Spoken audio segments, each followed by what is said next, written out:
All right, good morning. We are going to review over surface area of rectangular prisms or cubes or square prisms.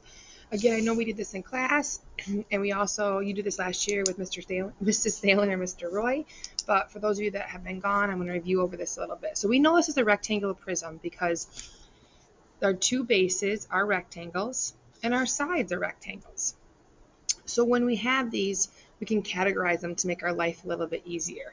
We have this front right here. This is the front. And we also have one that's identical to it on the back. So we call this front back because we don't want to do it twice. We know it's the same. So this is the front right here, and the back is back here. Now we know for a rectangle, for area, it's just base times height.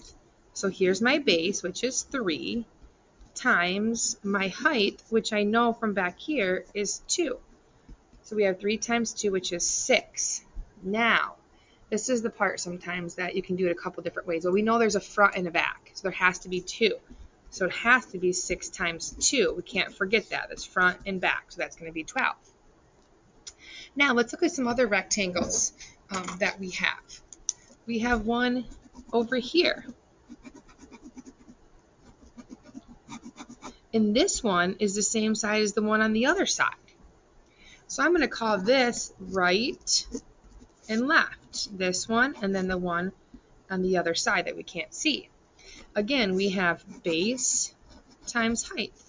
So 5 times 2, which is 10, but again we have 2 here and here. So times 2 gives us 20. All right, let's do the last one. I'm trying to find a different color here. Let's go. I see another triangle right here, rectangle right here, and I'm going to label this one the top, and we know there's another one on the bottom. So what are my dimensions here? This is 3, so top, bottom. This is 3 times, what is this length? Well, this is 5, so this has to be 5. So 3 times 5, which is 15, 3, 5, and there's 2 of them, so it's 30. Now, the last thing we need to do is we're going to add all these together. So we have 20 and 30, which is 50, plus 12. This is 62 inches squared. Okay.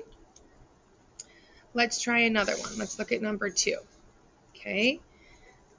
Again, let's look. I think I see one here. This is kind of our front because I think it's turned on the side. So this one's the same as the one over here. So let's go front, back, and I always maybe write these out. Front, back, top, bottom, left, right. So the front is 1.5 times 1.3, which gives me 1.95. And again, we have to times it by 2 because we have a front and a back. And that's going to be 3.9. Okay, now let's look at our top and our bottom. Here's the top.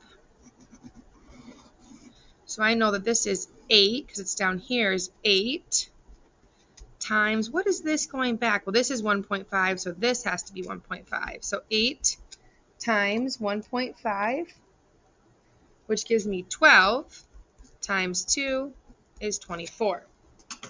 Now my last one, it can be left and right, and you can label these any way you want, just as long as you have 3 different measurements. So this is 8 times, and this height going up is 1.3, so 8 times 1.3 is 10.4, and then we again have to multiply that by 2 since there's 2 of them, and that is 20.8. So if we add 3.9 plus 20.8 plus 24, we're going to get 48.7 feet squared. So hopefully that helps you with front, back, top, bottom, and left, right.